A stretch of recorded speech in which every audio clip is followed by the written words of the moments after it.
Leadership and Film Presentation by Jada Washington. So, approaching leadership, Mary Lee is the widow of Medgar Evers, and she was very open and honest about the case because she really wanted justice for her husband.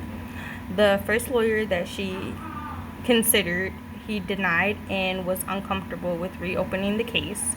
But after DeLauder heard, he called Mrs. Evers back and asked her if she would be open to him investigating and reopening the case, and she said yes, but she was hesitant at first. Both Mrs. Evers and Mr. Bobby, they both had very strong morals and values of love, respect, and honor, and that was something that really motivated them to continue in the reopening of Medgar Evers' case. Justice was the number one requirement because he was unjustly murdered and his murderer was roaming free. So they decided that they would do everything they possibly could inside of their power to receive justice for Medgar Evers. And there was nothing that Myrlie would not do because her undying love and devotion for him kept her determined to receive justice for Medgar. And DeLauder, he finally realized that wrong is wrong and right is right, and that the murder of Medgar Evers was wrong.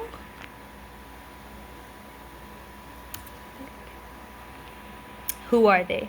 Medgar Evers was a civil rights activist. He was murdered in 1963. Mallory was the widow of Medgar Evers, and she loved him so much that she would do any and everything to get justice for him. Bobby DeLauder is the lawyer of the Medgar Evers case, and Brian DeLa Beckwith is the murderer of Medgar Evers. He was convicted in 1994, and this case had lasted over 30 years for the simple fact because the first two juries of the first two trials were 100% Caucasians, and because of that, they decided that he would not be convicted of the murder of Medgar Evers for the first two trials. But inside of the third trial, there were 4 Caucasians and 8 African Americans, and because of that, they finally convicted Brian of the murder of Medgar Evers, and they did it justly and righteously, and it was okay. It took over 30 years for this murderer to be convicted of what he had done. This occurred in Jackson, Mississippi. He was murdered in 1963, and there was no conviction until the date of 1994. Some of the characters to describe Mallory: she was determined, respectful, loving, and understanding. She was determined to receive justice for her late husband. She was respectful in the process and patient in the process of having to wait for over 30 years in order to receive justice for her late husband. She was very loving. She loved her husband unconditionally, and that there was nothing she wouldn't do for him. She was also understanding of the waiting process and how long it would take, even though the waiting process was unjust because they were waiting for no reason. And DeLauder, he was determined to get justice for Medgar because it was wrong, and he was also understanding. He was also understanding of the pain that Mrs. Evers was feeling and her children were also feeling, and he was passionate towards the cause, and that there was nothing that he wouldn't do because of his passion. Effective moments. DeLauder had strong arguments against his witnesses. Inside of the movie, it shows clips of DeLauder going to see the witnesses that were there that so-called saw Mr. Bryan. And one of the witnesses lied and said that he was pumping gas 95 miles away from the murder of Medgar Evers, but that was not true, but he continued to lie. And Mr. DeLauder confronted him and told him that if he would lie in the court of law, he would have to pay the price for lying.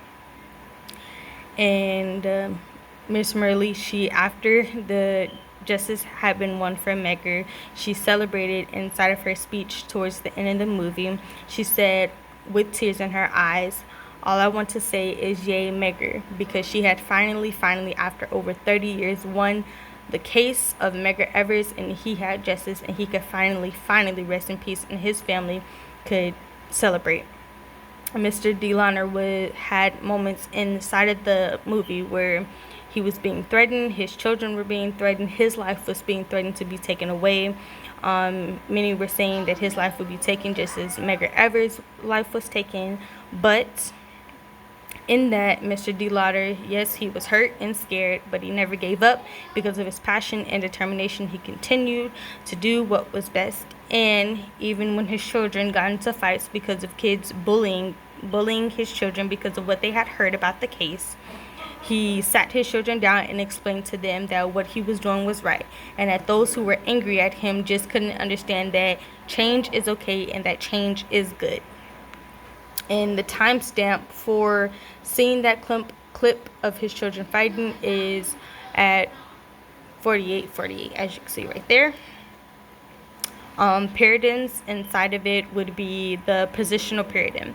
So because Mr. DeLauder was a prosecuting attorney and later on he became a judge, inside of that paradigm, he became basically a positional leader because of the position that he was in. He was an attorney, a prosecuting attorney at that, and reopening this case, although it was a tough case and a lot of the evidence was destroyed because they never wanted them to find it or it was hidden, he did everything he possibly could in his power to get justice for Medgar Evers.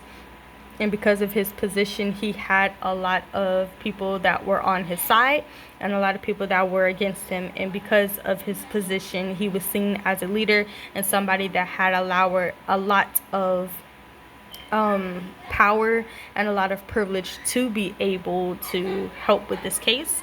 And it was also problematic. It was also a problematic paradigm because of him being threatened, his life being threatened, his family being threatened.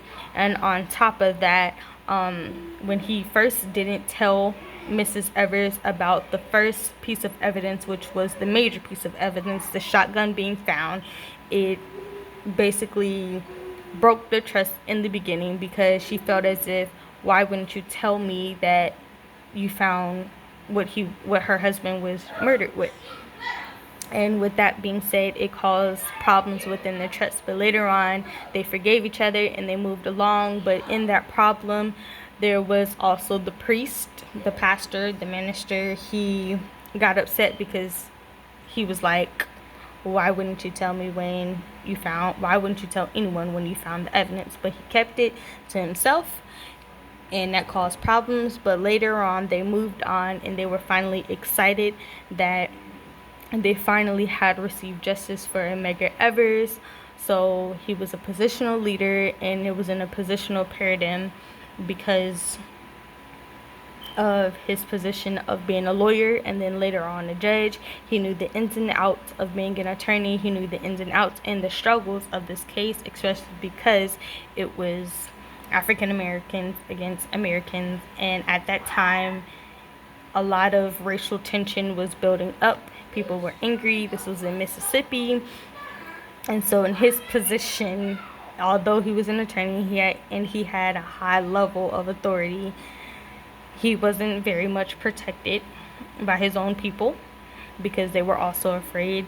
And the problem inside of that was that some of his family even turned against him. His ex-wife left him with his children because she was uncomfortable with the fact that he was defending a so-called Negro, which is also known as African American. She was upset that he had reopened the case and didn't discuss that with her off tops. And he also realized that growing up, him and his family did not associate with any African Americans, and that kind of bothered him because that's not really okay.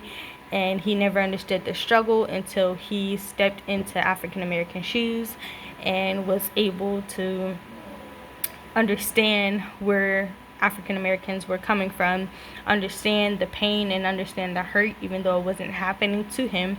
He was able to see the problem. He was able to keep his eye on the prize, which was receiving justice and making a change in the world. So not only was he focusing on receiving justice, but he was also focused on receiving a change, and a good change, so that we can all come together and just respect one another. And that was something really big on Bobby D. Lauder's heart and Myrlie Ever Williams' heart, and that is what they have done. They have won victory in justice for Medgar Evers, and that was his case.